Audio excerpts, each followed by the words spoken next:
10 টাকার লাভের কারণে দোকানদার পড়লো মহাবিপদে। ভাই একটা মিনারেল ওয়াটার দেন তো। ভাই পানি কট্টক দেবো? হাফ লিটার না 1 লিটার? Half litre. এই নেন ভাই। এ ভাই কয় টাকা দিচ্ছেন? কেন 20 টাকা? পানির দাম তো 30 টাকা, আপনি 20 টাকা দিচ্ছেন কেন? 20 টাকার পানি 30 টাকা হলো কবে? না না 30 টাকা পানির দাম, আপনি 30 টাকা দেন। এই যে বোতলের গায়ে এমআরপি লেখা আছে 20 টাকা। এমআরপি যা লেখা থাকে থাকুক, আমার দোকান থেকে পানি নিলে 30 টাকায় দেওয়া লাগে। পানি আমি অনেক দূর থেকে নিয়ে আসি, আমার দোকানে কর্মচারী আছে, দোকান ভাড়া আছে, ফ্রিজের কারেন্ট বিল আছে, তাছাড়া সব মিলিয়ে অনেক খরচ। ভাই আপনি এমআরপির মানে জানেন? এমআরপির মানে হচ্ছে ম্যাক্সিমাম রিটেল প্রাইস।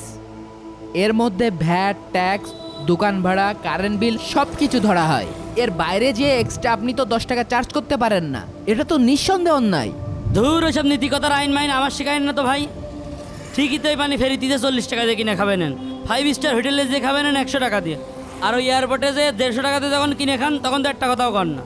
আমি গরিব মানুষ, 10 টাকা বেশি চাইছি, যত জ্বালাবে দেখেছে আপনাকে। যারা এয়ারপোর্টে এই হাফ লিটার পানি 150 টাকায় বিক্রি করে তাদের লক্ষ লক্ষ টাকা খরচ হয়, আর এয়ারপোর্টে তো ফ্রিতেও পানি খাওয়ায়। আমি আপনাকে এখানকার কথা বললাম, আপনি পানি নিলে নেন, না নিলে দেন। এনেন আপনার 20 টাকা। ভাই আপনি হাদিসের মধ্যে শোনেননি যে পানি খাওয়ানো কত বড় সওয়াবের কাজ? এই যে ছাত্র আন্দোলনে কত মানুষ পানি খাওয়াতে যে শহীদ হয়েছে, আর আপনি হাফ লিটার পানির বোতলে 10 টাকা বেশি নিচ্ছেন। আপনি তো রীতিমতো মানুষের উপর জুলুম করছেন। আরে ভাই আপনাকে তো বললাম আমার অনেক খরচ, পানি অনেক দূর থেকে নিয়ে আসা লাগে, তারপর আপনি ঝামেলা করছেন। অত বকবক না করে অন্য দোকানে যান, যেখানে 20 টাকায় পানি দেয় সেই দোকানতে নেন। আমার দোকান থেকে নিতে গেলে 30 টাকায় লাগবে। আপনি যত দূর থেকেই পানি নিয়ে আসেন না কেন, আপনি তো এমআরপির থেকে বেশি টাকা নিতে পারেন না। এটা তো অন্যায়। আমি যদি আপনার নামে অভিযোগ করি, আপনার কিন্তু জেল জরিমানাও হয়ে যেতে পারে।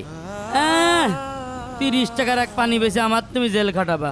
আমার দোকান, আমার বোতল, আর আমারই তুমি জেল খাটাবা? সর এখান থেকে সর। এই আপনি কার গায়ে হাত তুলছেন? আপনি জানেন আমি কে? আমি SM শফিকুল ইসলাম, উপমহাপরিচালক, জাতীয় ভোক্তা অধিদপ্তর। আপনার নামে অভিযোগ ছিল, কিন্তু আমাদের কাছে কোনো প্রমাণ ছিল না বলে আপনার বিরুদ্ধে অ্যাকশন নিতে পারছিলাম না। এই যে মোবাইল, এই মোবাইলে সব কিছু রেকর্ড হয়েছে। এখন আপনার নামে মামলা হবে আর আপনার এই দোকান বন্ধ হবে। ও স্যার, স্যার এনেন পানি স্যার। ও স্যার আমার একটু দয়া করেন স্যার। স্যার আমার এই দোকানে মেলা কিস্তি স্যার। স্যার আমার প্রতিদিন কিস্তি দেওয়া লাগে স্যার। স্যার আমার একটু দয়া করেন স্যার। স্যার আমার একটু দয়া করেন, আমার দোকান বন্ধ করেন না স্যার। আমার ছেলেবেলে না আগে থাকবেন স্যার। এমন অন্যায় কাজ কারোর সাথে করবেন না। মনে রাখবেন, পানি খাওয়ানো একটা ছোটখাটো ইবাদত, এর জন্য আপনি সওয়াবও পাবেন।